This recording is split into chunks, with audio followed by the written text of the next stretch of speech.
Marco Reus. Daniel Malen! Wonderful! Fantastic from Reus. Jude Bellingham, that's excellent. Jude Bellingham, this is absolutely brilliant. Jude Bellingham! Absolutely magnificent. Reina, brilliant from the American. Just like that. Graceful. Sally Hurts down for Anthony Modeste. Not a bad idea. And there it is for Coco. For Borussia Dortmund. The long wait is over. Unbridled joy in the Vivia Derby. Hey, welcome back to the BVB podcast. My name's Jake, joined as always by Carver, and we've got a very special guest joining us today, Manuel Veth from Transfermarkt, Gegenpressing, literally everything else that you do. So, I mean, just right off the bat, Carver, I'll ask you how you're doing in a second, but Manu, thanks for joining us. I really appreciate you coming on this episode with us today. No, thanks for having me. I forgot to take down the Bayern stuff. I'm sorry. I literally just came off the Gegenpressing recording with my colleague Stefan, and we did our team of the season. And I guess I'm kind of revealing who's going to be featured in it. Yeah, a little bit. For I don't know if we're going to put this video out. We may or may not, but we'll just keep it the mystery alive for any listeners on the podcast right now. But obviously, exciting episode. I mean, we're going to have some commiserations. We all know how the season ended. It's been a bit since we talked because I missed the last episode that Carver did. So it's been a little bit. We've had some time to decompress a little bit and look ahead, which is what we're going to do in this episode. While we also look back, reflect with our end of the year review of the season, and then of course we're going to get into the juicy stuff with transfers. So we'll get into that. But Carver, I'll let you introduce the season review and get that stuff started. Yeah, so we put out a survey a few weeks ago. I mentioned it on our last episode. Just wanted to get some of everyone's thoughts on the season of Borussia Dortmund. A lot to talk about, good and bad. So I was just interested to hear everyone's thoughts on the season. Manu, I know I watched a handful of the episodes recently of you talking about Dortmund and the unfortunate situation we had against Mainz for the end of the season. But did you have any thoughts these past few weeks, kind of mellowing over with the season and just kind of decompressing so far? Any initial thoughts? Yeah, I mean, it's such a brutal way to end the season, right? And then, of course, for me, I covered the final match day from Vancouver Island, and then I went over to Germany because, every year, I spent the last couple of weeks. Usually, I do the final match day over there as well. I didn't this year because of the way it lined up. It just didn't quite work. But I was over there in Germany, of course, for the relegation playoffs and the German Cup final, which I covered all on location. And because of that, it's you shift gears so quickly from going to, the season is over and somehow Dortmund messed this up, to no, it's let's see how Hamburg are going to mess it up, and let's see who's going to win the German Cup, and following those other storylines. And then of course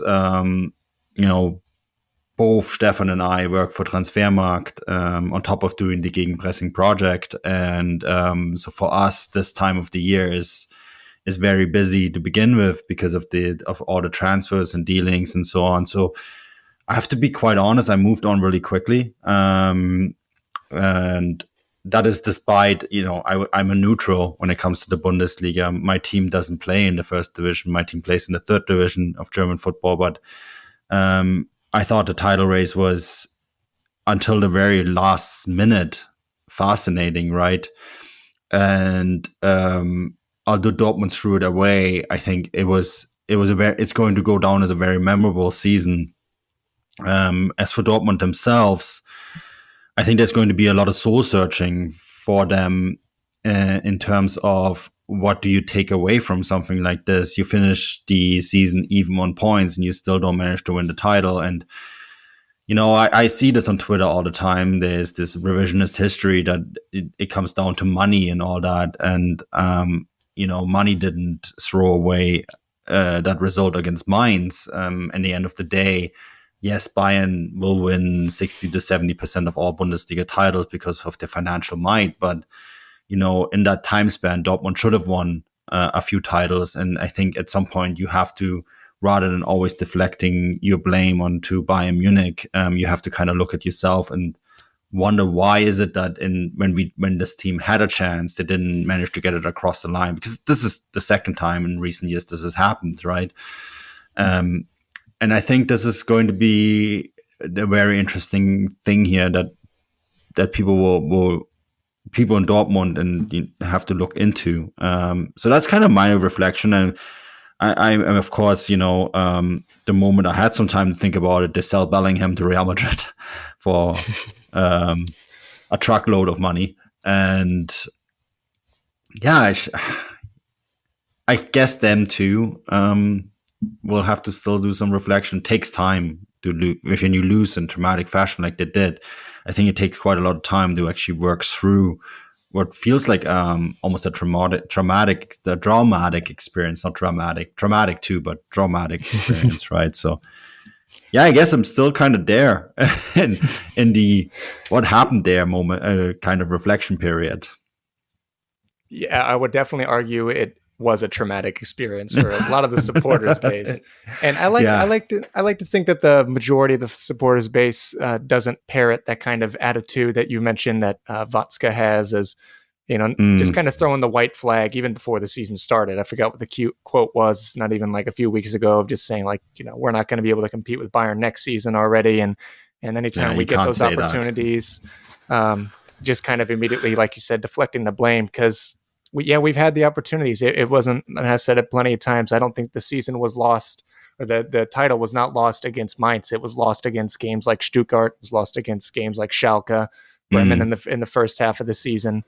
So there's plenty of blame to go around, but it definitely, most of it stays within the club. I don't think you can really fault Bayern too much. And despite the insane heartbreak with the title, of course, and being knocked out of both competitions, Pokal relatively early again this time, and really just disappointing fashion to Leipzig.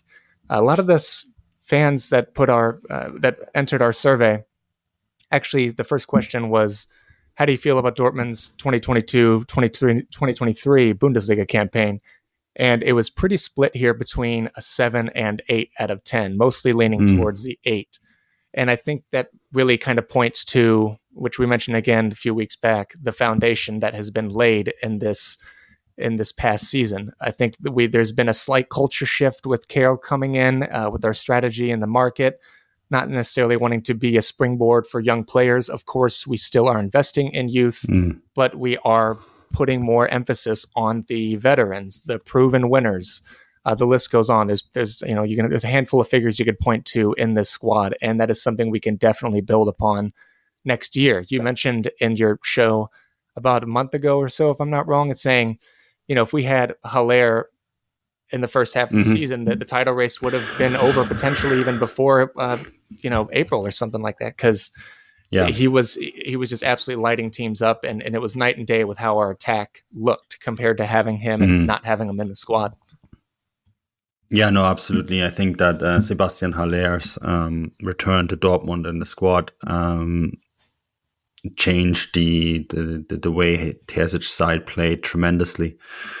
You could tell that there was a plan in place when they signed him, right? And what the team was supposed to look like when they signed him. And of course, they tried to compensate that by signing Anthony Modeste from Cologne, or 1. FC Köln. And, it quickly became apparent that wasn't going to do it. He just didn't have the quality. And I think that kind of closed all of our eyes towards what they were trying to do with signing Haller as well.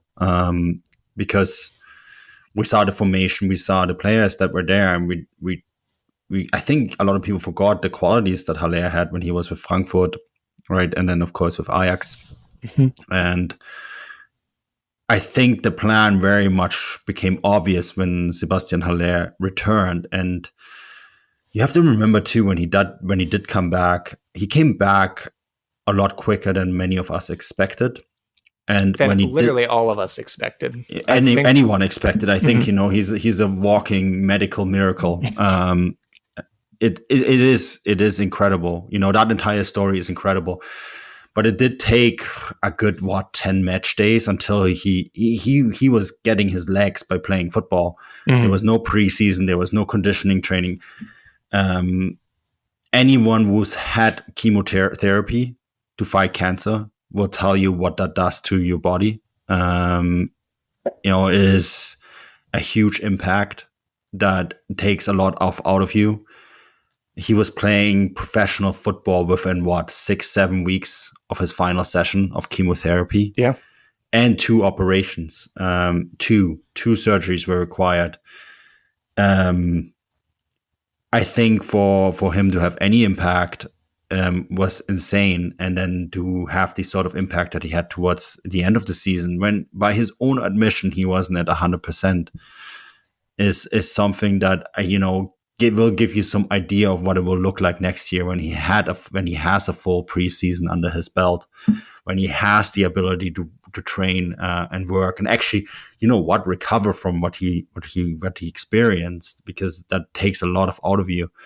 I've never gone through anything like that, and I don't wish that on my worst enemies. I think that going through cancer is horrendous, and he's done it with flying colors and almost guided his team to a Bundesliga title, and that is an incredible story.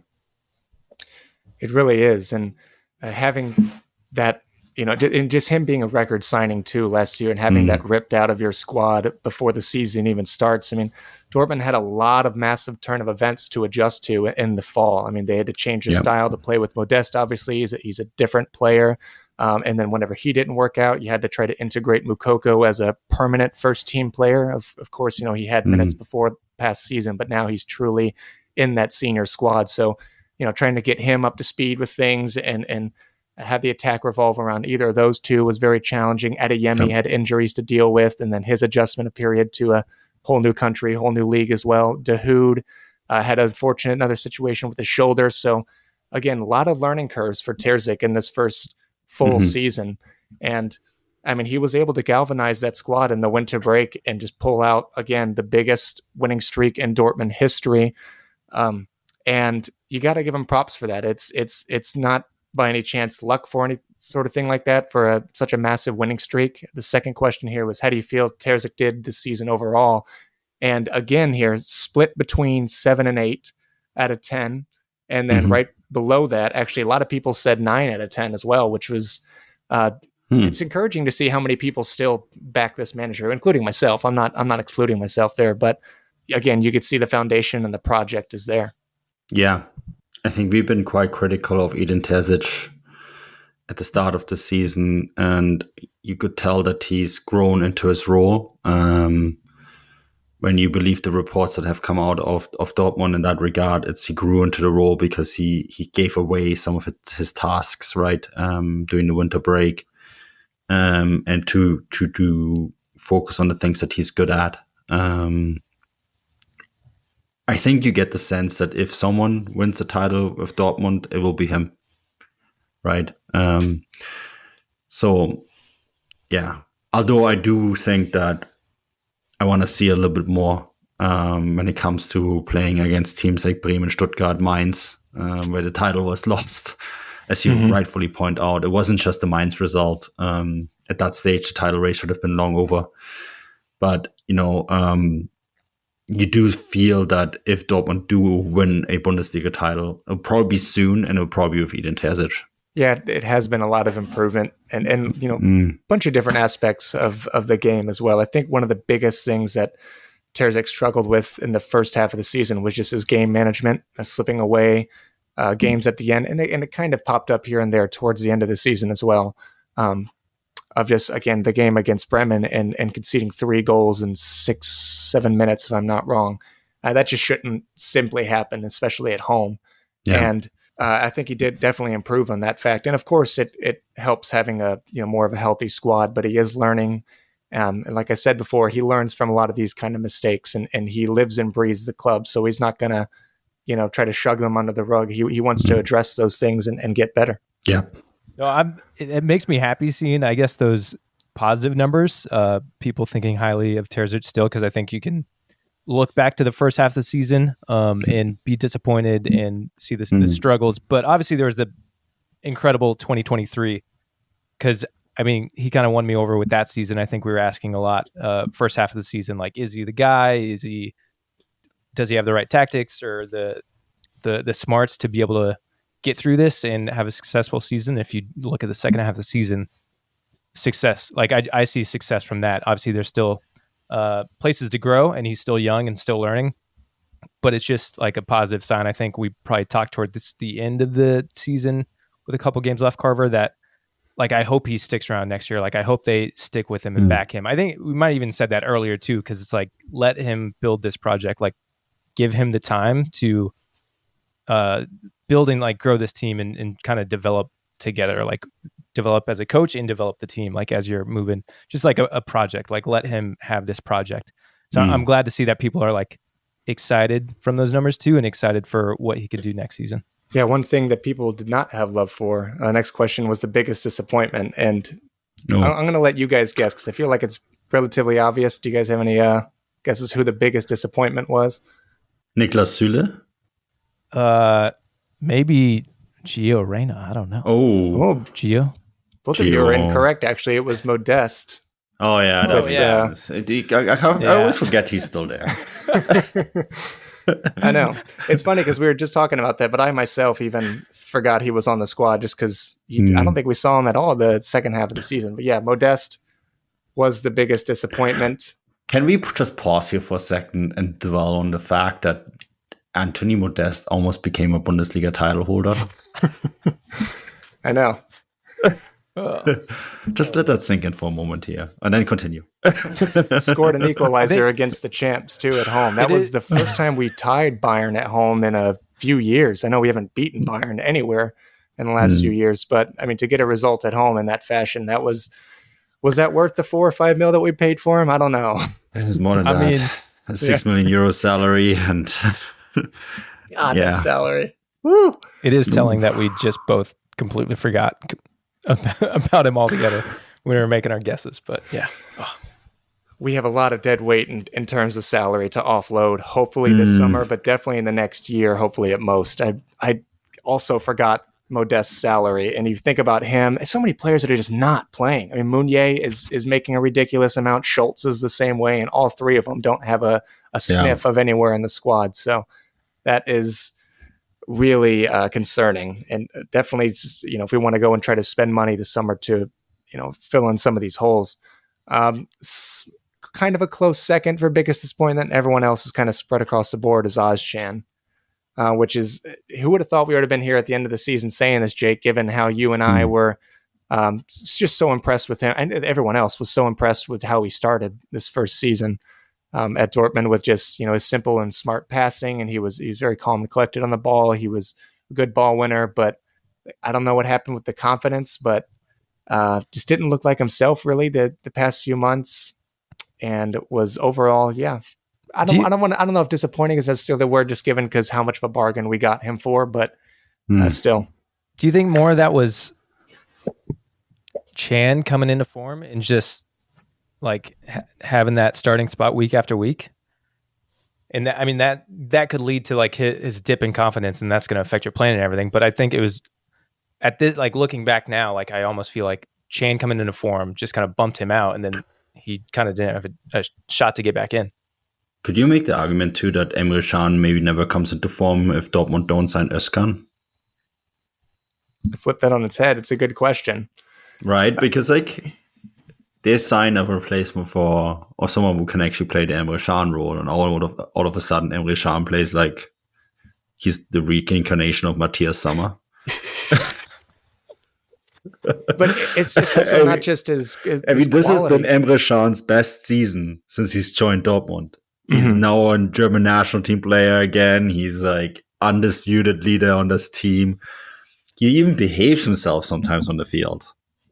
I was just about to say, it's not only his quality on the ball, but his just mentality has completely shifted as well. And he really has became a leader in the squad. I can't remember if he ever, I don't think he started any games as captain this year, but he might have had the armband towards the end of a few matches. But yeah, what a turnaround he's had. And again, it's a good problem to have those players try to compete for that spot and get the best out of each other. Yeah, I think that's what Emre Can needed. He needed someone who could threaten his future at the club. I think Özcan just needs time. And he'll get it. He has the same agent as his head coach. I'm pretty sure there is a mutual interest of making this work. Yeah. Yeah, he is pretty young. Jake, do you have any thoughts? No, just on like there is a time thing, and like there's nothing wrong with competition. Like that's what you want in a club. That's how you're successful. That's, as you were asking, like, yeah, maybe that's why Chan was performing. So it's better to have that competition. It's better to have two guys who could be starters, to just keep pushing themselves. So like that's just good signs for next year. If Chan starts to dip, then Chan comes in and maybe steps it up. Like that's just what you need. So yeah, I'm in no way am I like, get him out of here, get someone else in. Like, I should probably state, I guess, before we go to the next one, this section is for the accolades for the season. So now we're moving on to most valuable player. And it was almost a two-way tie, a lot closer than I anticipated. But we have Bellingham coming in first, and then a little bit behind him is Kobel. Which I'm not knacking Kobel by any means, but I feel like it would have been almost, I don't want to say no-brainer for Jude, but just, given how consistently great he was all season and improved in so many different things. I mean, there was a small time where people were saying, he couldn't score. He should be scoring more goals in the league. Who said that? Some podcast. I don't remember who, but and he's been scoring. So no, I like the Gregor Kobel shout. Maybe because I'm a former goalkeeper myself, but I actually just made this point. I literally come off the gegenpressing team of the week, team of the year recording onto you guys' show. And I'm not making, I assume these shows come out simultaneously. So I can reveal that both Stefan and I picked Kobel as our keeper of the season. And I made this point that I think Dortmund beat Chelsea with Kobel in goal. Because he's been above and beyond the best goalkeeper in the Bundesliga last year. And for many years, Dortmund have been lacking a goalkeeper that can make a difference. You need a goalkeeper who can get you 11, 12 points a season, and he that's what he is. And I actually think that if Kobel doesn't miss time with injuries, Dortmund would have won the title. Because how many games was it in the end that he missed? Looked up a lot. Like looking up the statistic right now real quick. See if I can beat you to it. Let's see whose internet is faster. Probably Canada. Yeah, mine is loaded. It's almost loaded, I should say. 7 games? Missed 7 games, yeah. And he had 11 clean sheets, conceded 32 goals, right? He missed quite a few games in the Champions League as well. And at the end of the day, I think, he doesn't miss those 7 games. That is it. Dortmund win the title. And that's just how it goes sometimes, right? But for me, super impactful, great with his feet. And just to give you a little bit of a look here, right? He missed 3 games with a muscle injury in the first half of the season. Dortmund lost 2 of them. Then he's missed right out of the World Cup break. He misses another 3 games. Dortmund dropped 2 points against Schalke. Remember that? And then, that's it. So they dropped 2, 5, 8 points. No, and then there's another one, the 2-2 draw against Bayern in the first half as well. So that's another 2 points. So they dropped 10 points when Kobel was out. I was wondering if you were going to mention the... Yeah. That's the title right there. I was thinking, I got a Vietnam flashback to the 2-2 draw against Bayern and Sané's shot against Meyer. And I'm not trying to have a go at Meyer because, he's never played in the Bundesliga before. He is what he is. He's a backup goalkeeper. Yeah. But we lack that quality in a lot more games than we would have hoped, unfortunately. And I think that some people have, from what I've seen, definitely concerned just for, Kobo going forward, and necessarily the case of just him being healthy. I wonder if he is, slightly more injury prone. Hopefully this was just a freak season, but either way, what an absolute monster in net. I don't think any of us knew the quality keeper he was going to become in just such a short time too, when we got him just 2 years ago. I mean, this is his second season still, which is wild. And rightfully so. I think he is also the best keeper in the league. Oh yeah, without a doubt. There's no one comes close. Next one we have most improved player. I skipped one. And we have a few shouts here.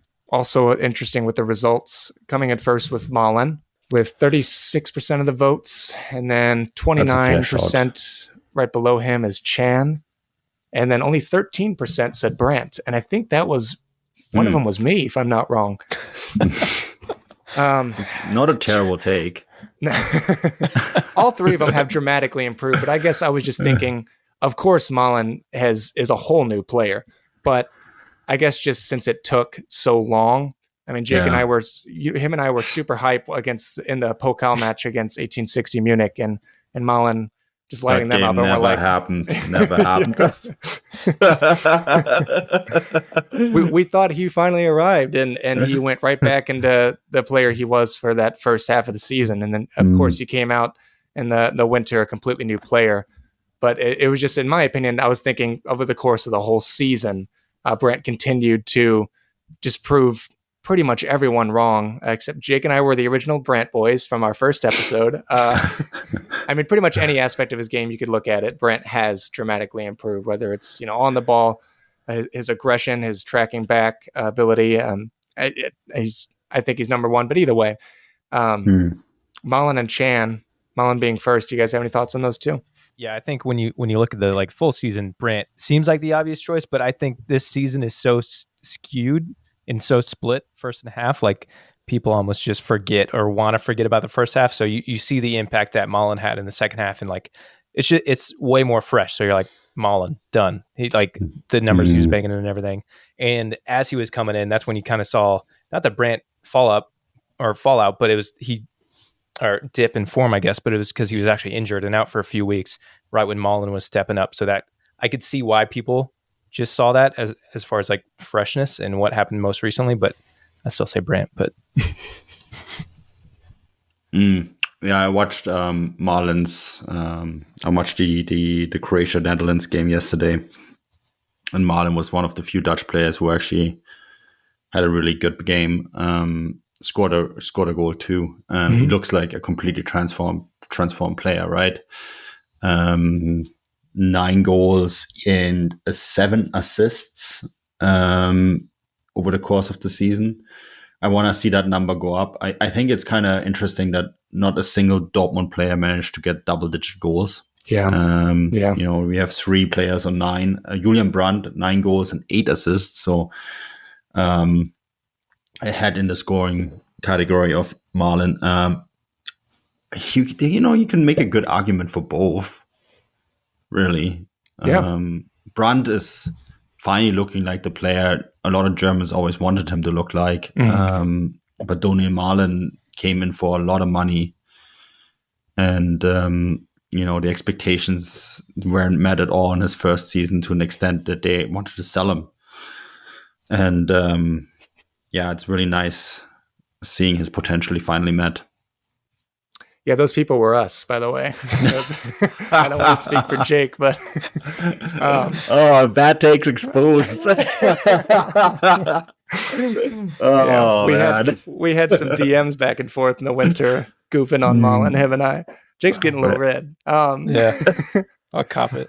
It's happened so many times. on this podcast. Oh man, no, it's okay. We're in this industry for bad takes. This is how it works. Yeah.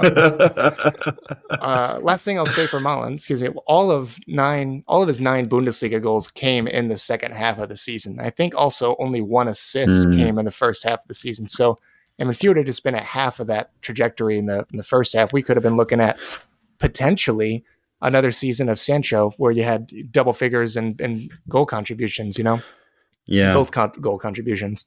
I mean, he has to preserve that and carry it into next year. I mean, like the entire second half of Borussia Dortmund was just tremendous. Wrote an article about this. I think they finished something incredible, like 8 points ahead of Bayern Munich. RB Leipzig in the second half of the season, right? Yeah. What was it? I think 45 points in 17 games. So, the title wasn't really lost. It was lost against Mainz. Let's don't kid ourselves. But, when you look at the full season, the first half of the season was definitely lying on them heavily in terms of what they had to overcome.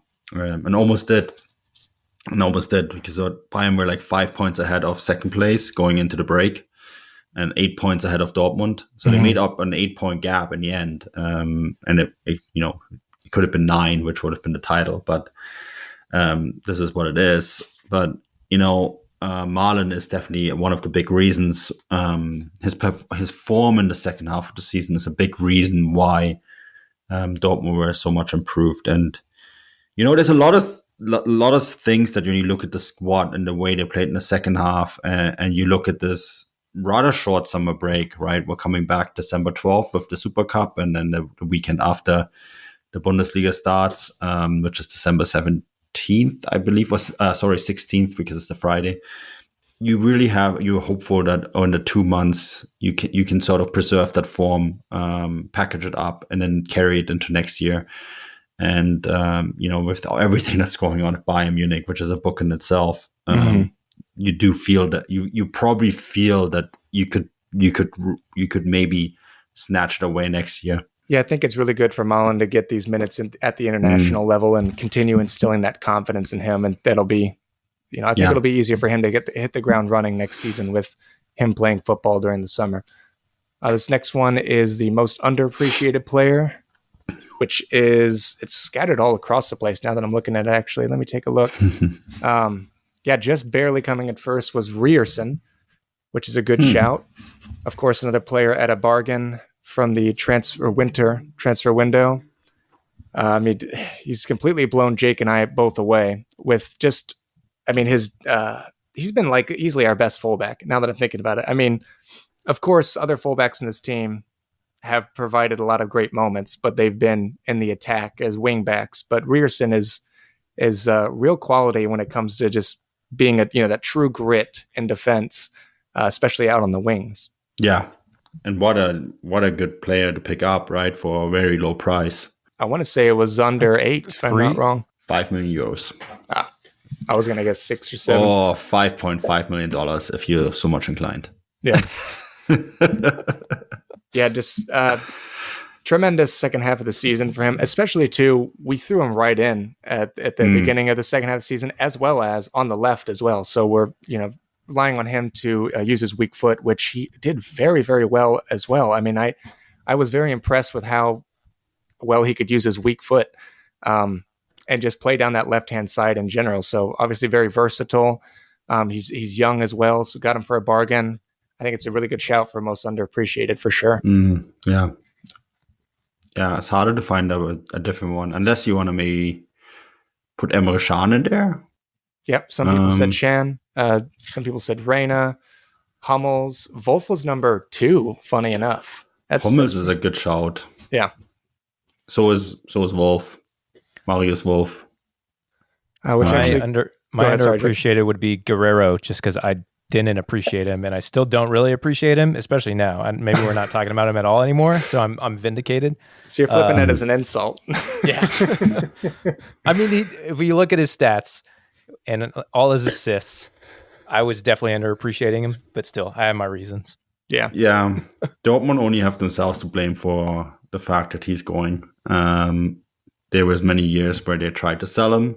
And when he did finally hit the jackpot and they made him offer, he said, "Well, you can't try to keep selling me over and over again. Bye." Yeah. It's player management. Situation. It's player management. Sometimes you have to leave to be appreciated. Yeah, and there were always people that obviously did appreciate him. I was one of them that defended him for a very, very long time. And it sucks that we could never really find a hole for. I mean, we did obviously under Tuchel. There were slots here of him playing in midfield, but we very rarely looked back at that until just recently, and it was too late, unfortunately. And I think it really also comes back to really sucking that Schultz turned out the way he did, because we splashed 30, if I'm not wrong, 33 on him a few years back. And obviously when he wasn't near the player that we were needing nor wanting at this club, you have really no choice to put Rafa back in that back line, and just doesn't set him up for failure necessarily, but I think it does in the defensive aspect, which is just, again, unfortunate. But given, I'll still say it on here. I still think you just spending the years here at Dortmund, you can't do that going to Munich. I think you've made that decision, and it's really unfortunate. It's gonna be terrible for him when Tuchel gets sacked in December. Yeah. No, all jokes aside, I think that's why he's leaving to go to Bayern. He's joining Thomas Tuchel, which again, it also comes down to man management on Dortmund's side. I think this is a Bayern gain and a Dortmund loss that is very much Dortmund self-afflicted. Yeah. Yeah, I don't blame Bayern whatsoever for the transfer. I think a lot of people know that as well. It's not that we're faulting Munich. It's just the fact that Guerrero chose that as the destination whenever he did some very shady things with the whole, calling it, he wanted the new challenge. And then I heard on the Echte Liebe podcast that he put on his story after when the team of the season was announced, it was just laughing emojis, which is not only, I don't know, kind of disrespectful to some of the players that were on Dortmund that made that team, but also just himself as well. But anyway, I guess he wasn't even part of that question to begin with. But the next one was best defender, which only by one vote, Hummels won. I also voted for him for best defender as well, but just one vote less was Schlotterbeck. And then it was pretty unanimous after that. Carver just tipping the scale over here. I was one of the first people that filled it out because obviously I was the one that wrote it. So I was like, I got to go and test it myself, don't I? Oh, man. Slim picking. Yeah. Although Hummels I think this is easily his best year since being back at Dortmund from coming back in 2019. I remember him talking about picking up tennis last summer to keep his fitness up. And he was looking in phenomenal shape for the majority of the season, but really in that first half of the season too. Just looked, a lot more agile. And I think that plays a role obviously in tennis with your footwork and everything. And he looked just really sharp mentally too. I think the past few years there are times where he's kind of turned himself off in really crucial moments. And whether it's made just like questionable tackles or just questionable passes, but again, really sharp mentally. He made Haaland quiet as a mouse in the home fixture, and it's unfortunate that we pretty much kept Haaland quiet for 178 minutes, barring that insane goal at City. But yeah, I got to go with Hummels as well for this one. Yeah, no, Hummels is a good shout. I just kind of shocked looking at this backline and how thin it is. In terms of performances this year, right? I think we expected more from Schlotterbeck, we expected more from Süle, and I think that's really what I want to see next year too. If this team wants to improve significantly, the defenders that were brought in for lots of money need to justify the money spent. Yeah, Süle had some howlers in the first half of the season. I think he's really grown into the club well, and also shown to be again a winner. I think he was one of the very few, if not only player against Mainz that looked like he gave a shit too, which was, one of the few positives that came out of that game, I guess, if you want to look at it that way. But I love having the the partnership of the internationals and Sule and Schlotterbeck. I think it's a great investment for, years down the road. And yeah, Jake and I mentioned earlier, like in March, maybe in February, that whenever I think it was Schlotterbeck, they picked up an injury.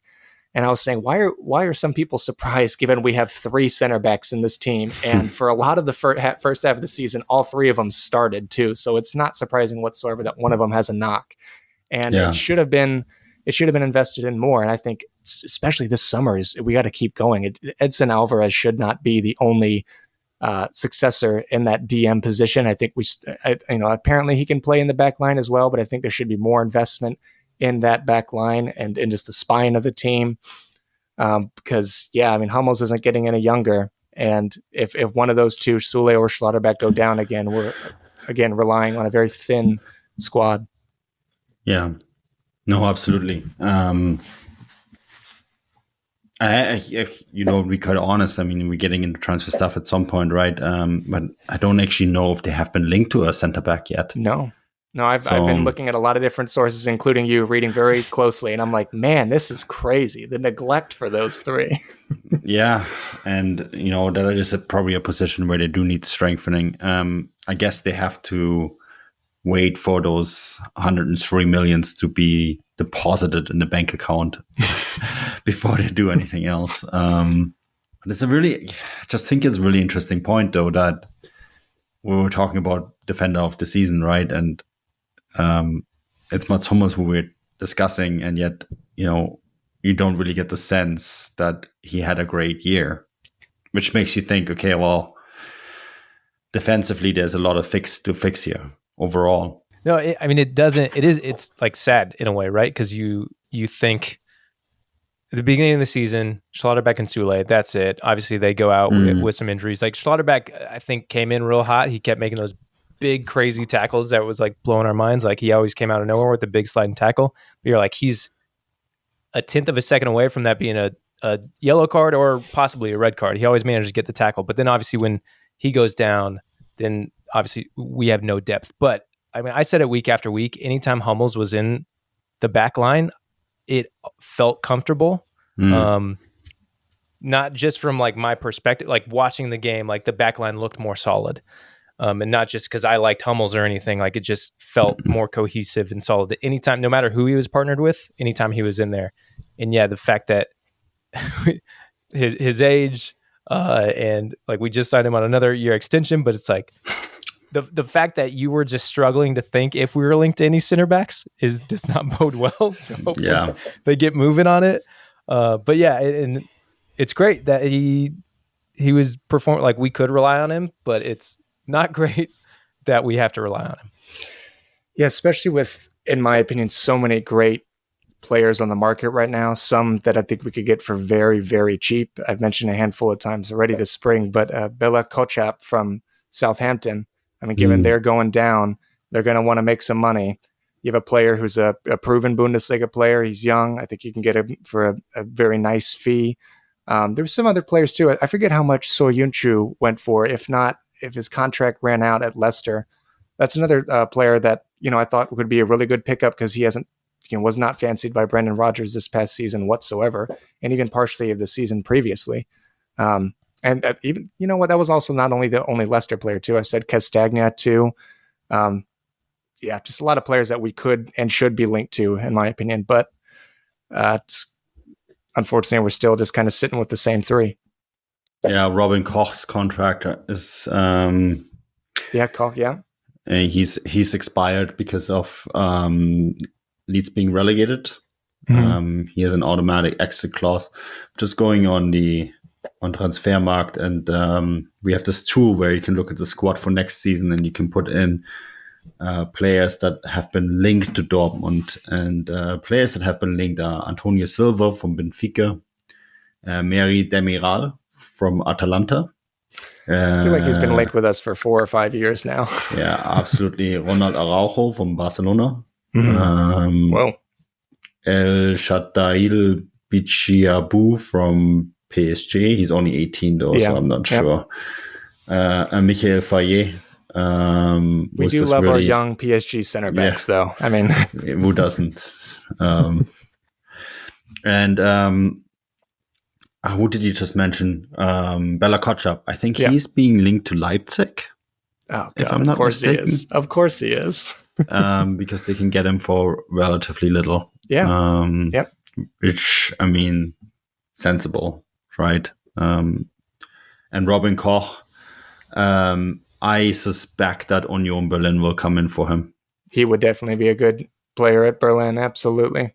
Right. It's a shame he didn't work out in Leeds. I think people were, pretty excited to see him in the Premier League. I think he kind of did work out. It's just that Leeds didn't work out. Yeah, fair enough. Fair enough. There's more problems there than him. Yeah. Yes, that's true. I'll speed run through these last two accolades because we've got a few more here. We have best midfielder, pretty much unanimous here with Jude Bellingham. Guerrero. Yeah, easy. Yeah. We had a slight shout for Brandt, but it was pretty much overwhelmingly Bellingham. Yeah, and it's no brainer. The best attacker was split down the middle between two players, and Haller and Malen. Oh, okay. Yeah, makes sense. And then, you know what? Now that you mentioned that, only one person voted for Moukoko. Was that you? No, I didn't vote. I did not vote. I think I would have voted for Haller. Yeah. I think I got to do that as well because obviously both of them really only had the second half of the season, didn't they? Yeah. And then, so if I had voted, would I have swayed it? If you would have went Haller, I would have tipped that over to him. So there you go. I'm the deciding vote right now. Also, I'm second year in a row that I did not vote on any of them either. Jesus Christ, Jake! I'm fine with Manu not taking it, but then you're going to tell everyone he didn't take our own survey. Jake, so who's your pick? Who's your pick? I would go Haller. Okay, so there you go. He wins it. Easy. I just wanted to be the decider in the end, and I was like, I'll leave it to the listeners, see what they think, and then I'll come in with my thoughts. Veto power, right there. Yeah. It's like the vice president has like the final vote in Congress, right? Yeah. That's us. We're the vice president. We're making the. That's funny. Looking ahead to the next season, should Edin Terzic remain head coach at BVB? We had everyone but two people say yes. I was watching. Were the two people who said no? It was us. I didn't. It was just you and I, Jake. I did not put required email responses because I didn't want to out people. I considered it, but we just bombard them with emails. Like, what? Why? Yeah. What's going on? Let's publish the emails right here, and then everyone can. No, that would be it would not be nice. Yeah. But you know who you are. I think it was just they just did it so they would get a little mention here. Okay. Congrats. I think you would destroy everything that has been carefully put together if you fire Edin Terzic. Yeah, exactly. At this point, there was a point last season when I thought a change was required, but no, he's the guy, and you got to give it to him. And I think he's earned the right this year to run it back. Yeah, just given how much he has improved so many individuals on this team, not only newcomers but ones that looked like goners. I mean, of course, there were some players that didn't pan out that way, Dahoud being one of them, of which I still to this day, just speculation, but think there was something, off the field that was going on. But Dahoud was another player under Terzic's first spell a few years back that completely revitalized and made him like the heart of that midfield and, carried us, obviously to the Pokal and far in the Champions League as well. So, I mean, Terzic has done a terrific job in that sense. And there's still room to improve with the man management, but I mean, he's gotten a lot of great moments out of a lot of these players. Of course, too, he's improved on a lot of his tactics as well. I think, I don't see any reason why we would want to go for someone else at the moment. I don't think there's anyone that would slot in. Last two here. What positions would you invest in this summer? Which we touched on a little bit already. Center back. Yeah, center back that had, let's see. 38% of the votes was center back, 47% of the votes was defensive midfielder, and then 80% of the vote was center midfielder, and then 50 for right back and left back. So pretty much all the way across the board, except for keeper, winger, and striker. People were wanting to invest. Yeah. Which, I mean, it's all fair shouts, right? Yeah. And I think that's coming, right?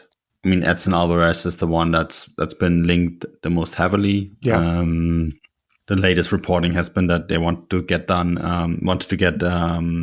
Bellingham sold first before they moved on Edson Alvarez, and now they have to talk to Ajax.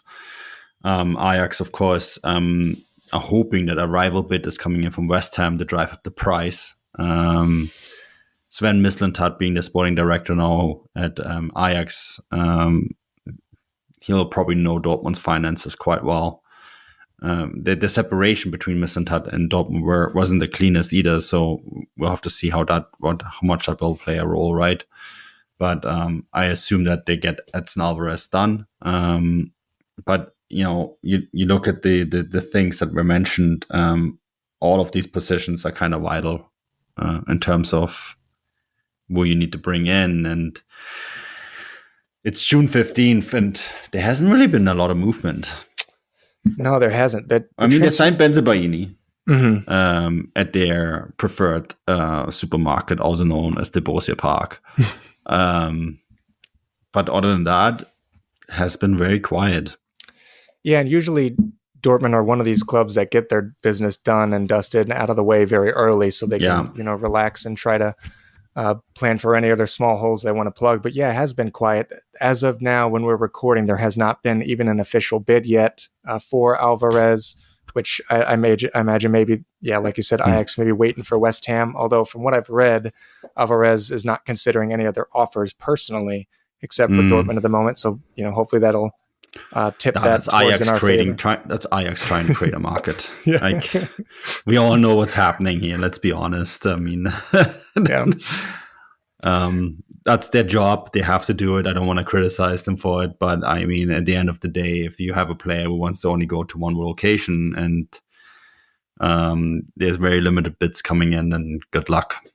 Yeah. Yeah, so it'll be, I said in the last episode that this is just an incredibly important summer, especially too with the last 24 hours, Jude has been confirmed to leave and go to Madrid.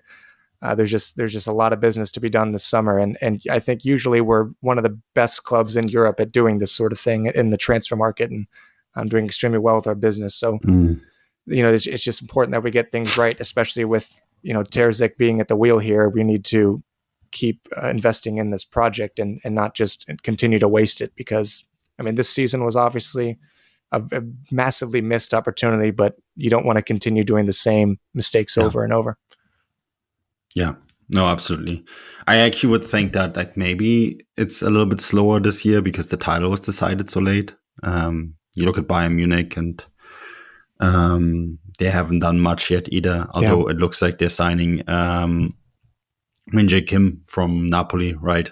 That deal is inching across the line. Understand it's around 45 million euros, which, boy, if Dortmund had known that a defender like that is available for 45 million euros, I think they should have jumped on it. But they didn't. Bayern do it instead, which of course also frees up a couple of players at Bayern. Benjamin Pavard, right? And Lucas Hernandez going to PSG. Yeah, Bayern's definitely got some business to do as well. they're in huge turmoil, right? Because there's a bunch of players that want to leave. There's players unhappy. There's a head coach that doesn't know, has to do basically two jobs because they fired the sporting director. This is the thing with Dortmund at the moment, that there seems to be such a huge opportunity to Bayern Munich probably need another year to sort things out. And that's such a huge opportunity at the moment to maybe, use the weakness that still exists that might last way well into next season. Dortmund need to get it right this summer. Yeah, you can look at defending squad for Bayern, and it is not that convincing, barring maybe some individual brilliance from Davies, De Ligt as well. But I mean, you have a lot of pretty bang average players in here, and of course Cancelo too is not going to be staying as well. So yeah, and it's not just limited to the defense as well. I mean, of course they have really no striker whatsoever at the moment, and I haven't heard too much about anything being really heating up between Muani and Bayern. And even then, I think it's not going to solve all their issues in attack. So, and you have players out the door for them as well. So it's very critical summer. Absolutely. Yeah. And then the last one we have here is who would you select as captain for next season? And interestingly enough, it was also pretty unanimous here. Do you guys want to try to guess at who pretty much everyone said? Marco Reus. Jake? It would surprise you. Well, I was going to say, we talked about this maybe a month ago, a few weeks back, and couldn't decide on anything. So I don't know. Kobel. It is Kobel, Jake. It is Kobel. Which is interesting, right? I mean, I don't think it's a bad shout. We did say also in that same episode, Jake, that pretty much everyone that could make a good captain probably still need another year or so in growing into this team. I mean, I think Schlotterbeck would be a good shout too, but of course he's only spent a year here. Sule. So, I mean, that's the same episode where I also said maybe they can convince Bellingham to stay by giving him that is true. That is very true. We did talk about captaincy. That too. I think that they tried that. Yeah. And of course I think he would have been one of the highest played players in the league as well. Yeah. I mean, looking at the hierarchy, I guess, like it would only make sense, right? Like if he would have stayed, that he would be the captain, because you'd see the limited roles with Royce and Hummels most likely.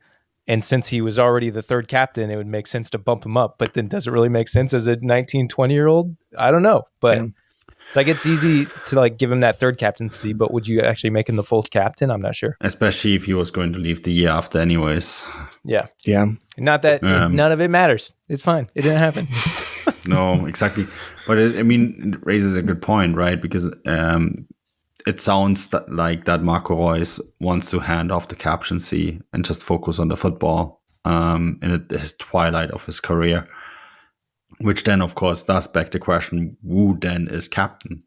Do you want to give it Emre Can and he uses an excuse to murder 2 players every year, every day, every game on a pitch? Because, like, you just know he's going to become a human wrecking ball the moment. If it's Guerrero, I won't have a problem with that.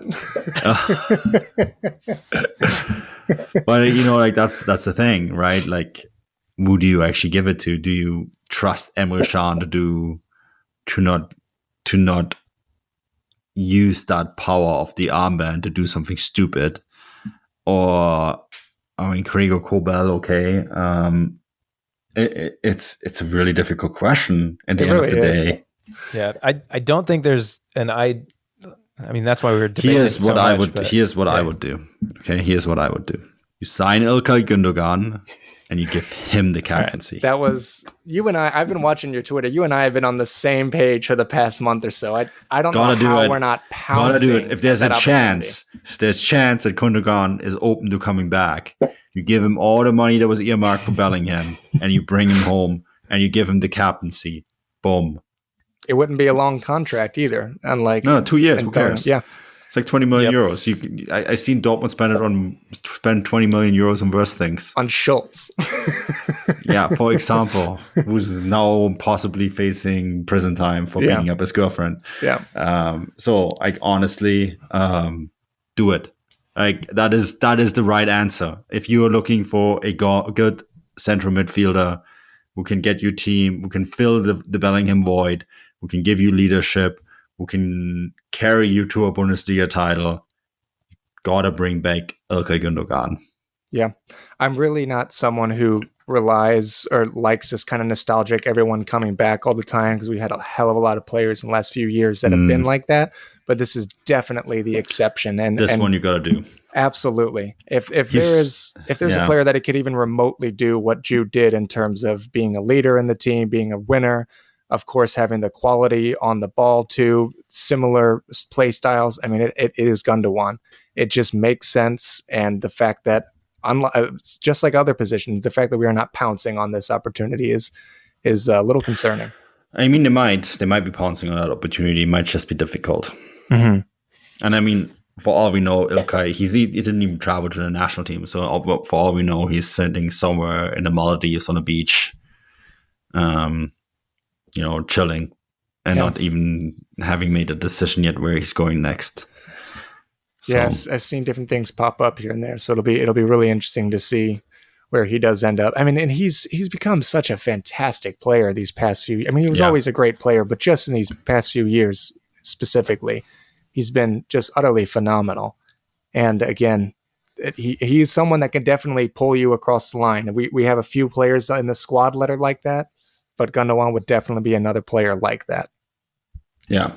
No, you got to do it. Now my hopes are up. God, this better happen. It probably won't, Jake. I'm just saying, Manu and I have been on the same page. I don't know why everyone hasn't been saying this is clearly the answer.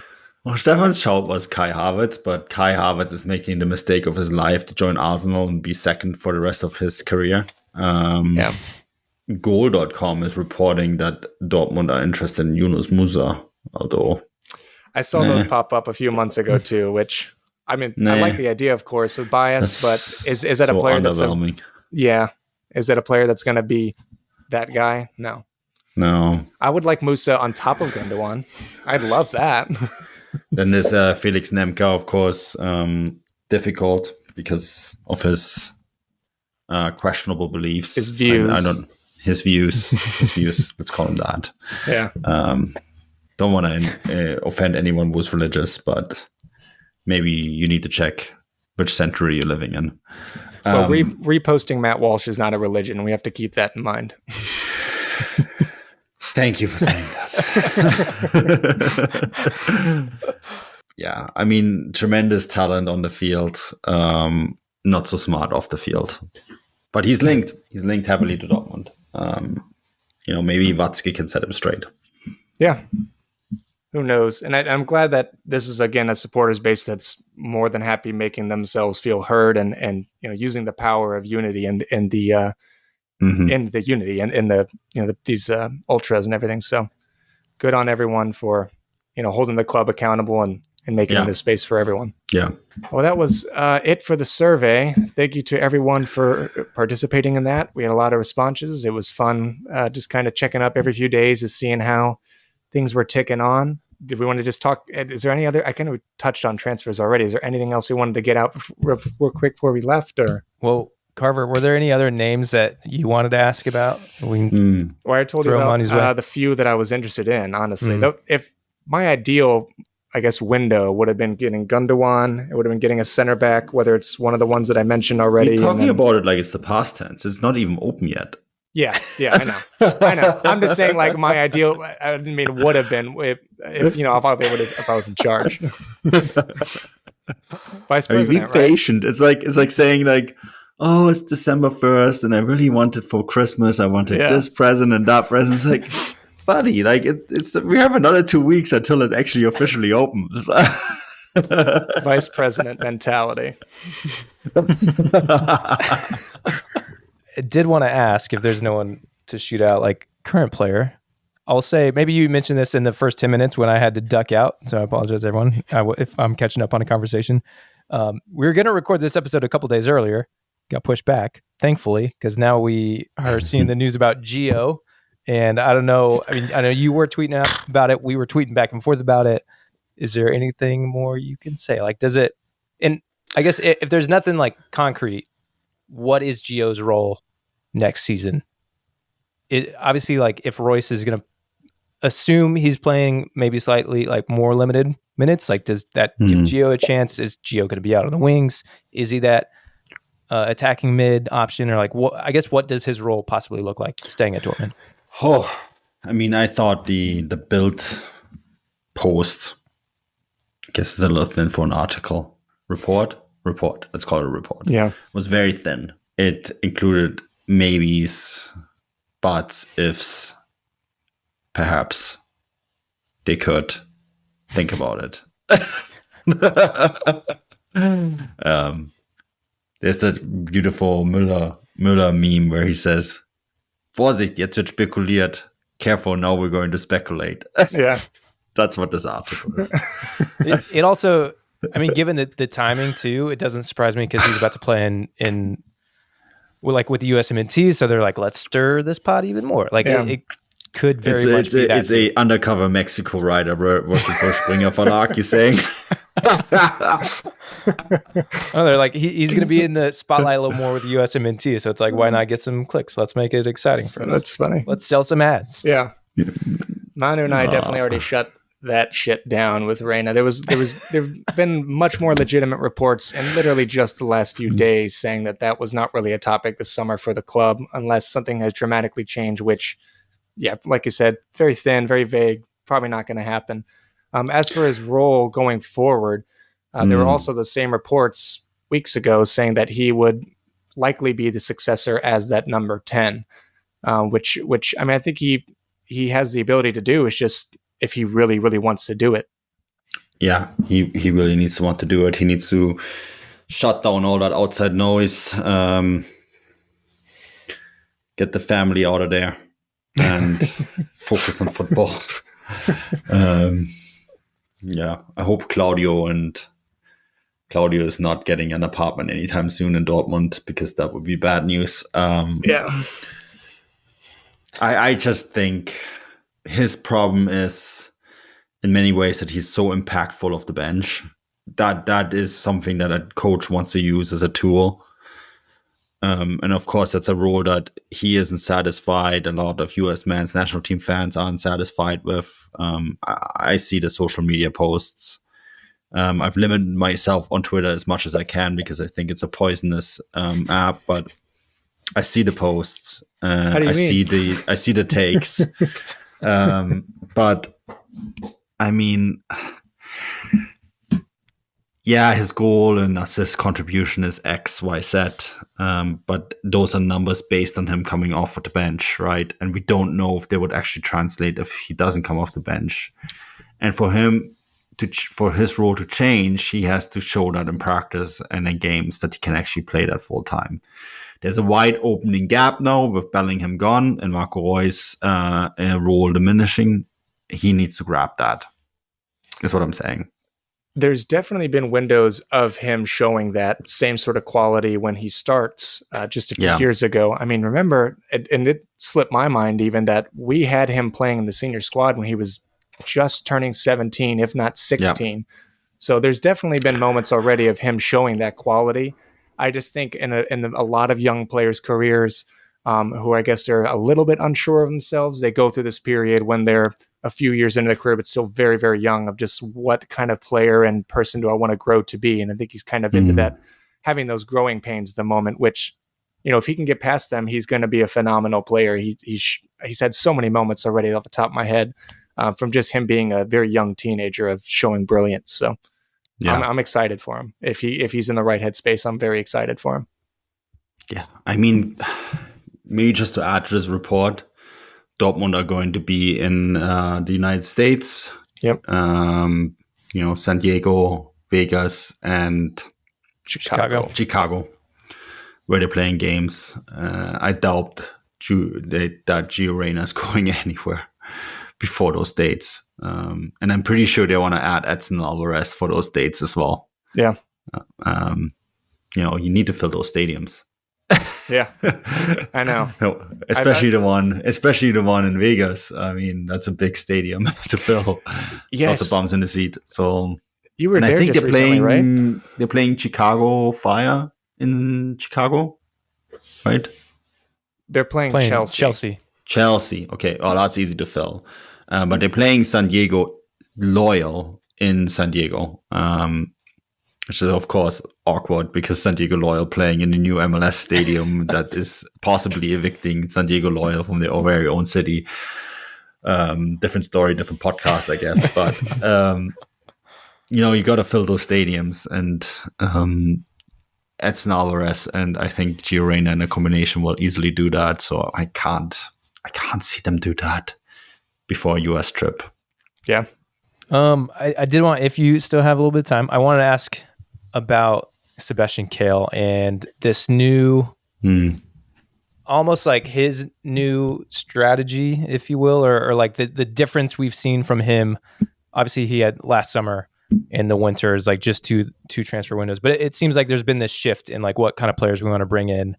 And I guess your perspective on him coming in and like changing things up, like is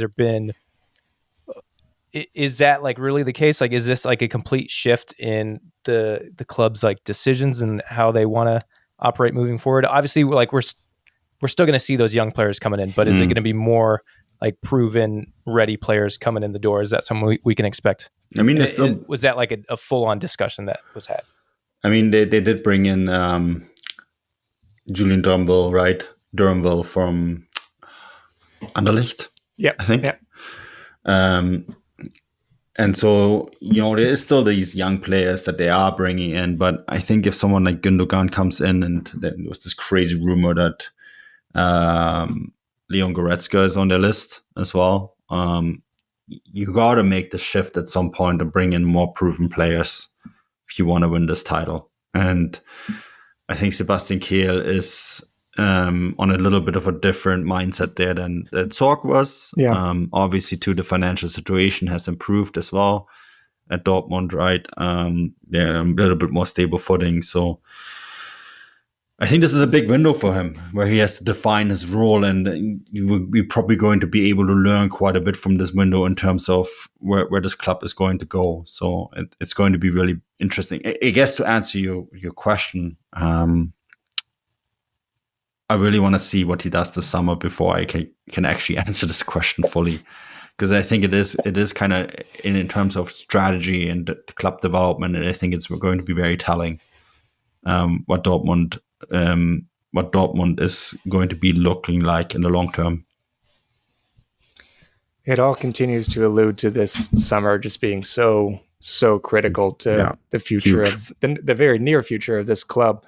And we both touched on the signings being slightly different, the mentality shift there, and getting more of these proven players. But it's also just in the contracts that we are offering these players. They're a lot more performance based from Kehl, which I think can be good as well. I mean, given you don't want to keep running into these players like in recent years of Meunier, of Schultz, Modeste too, of just these outrageous salaries and not contributing much of anything to the team. So I think Kehl has done a good job in that sense too of shifting the culture a little bit in terms of the financial situation for individual players. Yeah. I think there is a little bit of a paradigm shift definitely going on.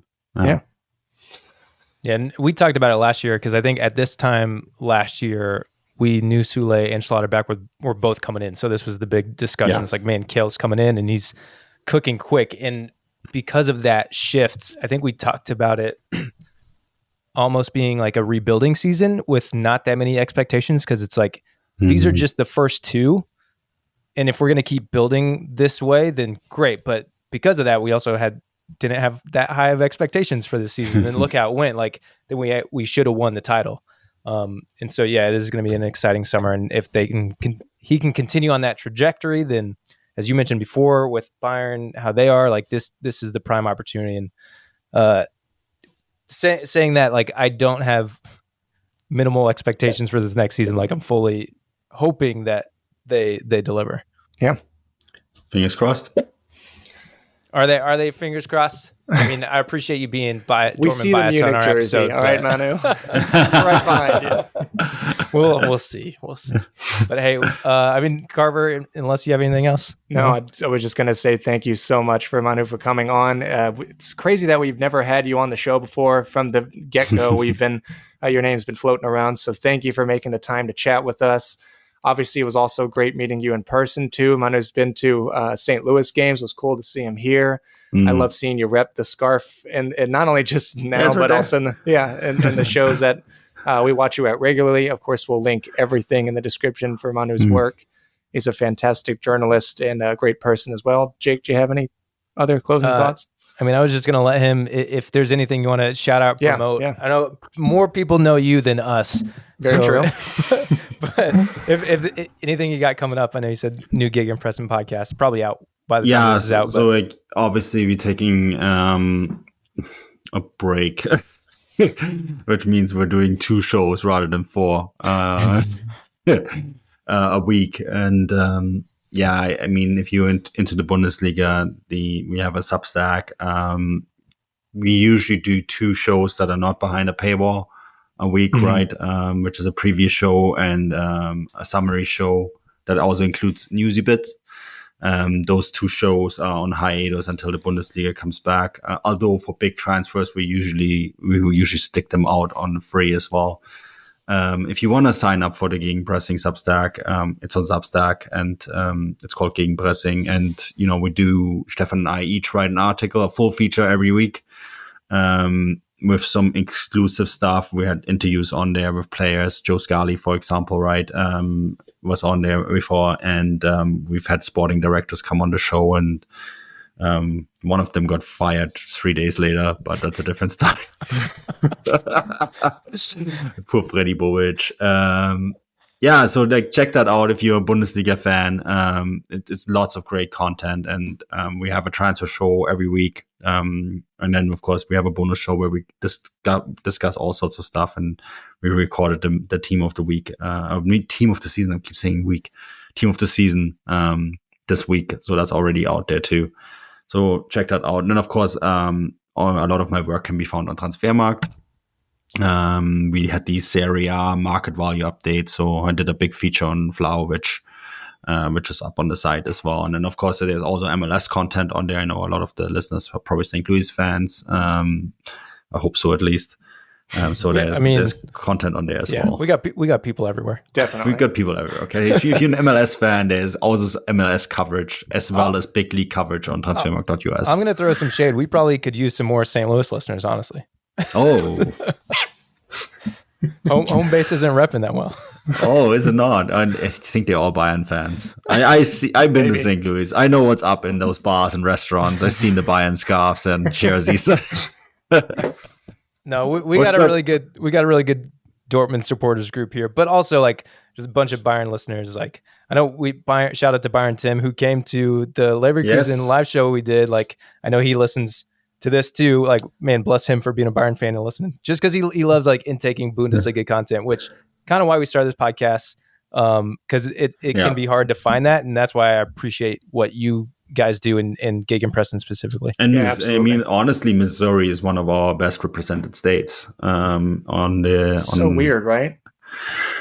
Missouri, and California. Interesting. There's no connection whatsoever. No. I know a lot of people went through that gate to get to California. Maybe that's what it is. Yeah. It's so strange given, I love St. Louis, but the rest of the state, pretty horrible. Yeah. So sorry, Kansas City. I only have joking for you.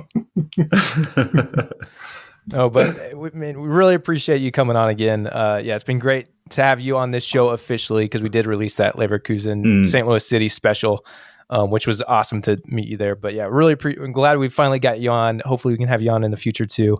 Absolutely. And looking forward to some Gundogan coming in hot. I promise you, when that gets announced, or if it gets announced, there will be a not behind the paywall Gegenpressing podcast. We will share it. Yeah, we'll pay for it anyway. Awesome. Well, thanks for having me, guys. I appreciate it. It was a lot of fun. We'll talk to you guys later. See ya. Awesome.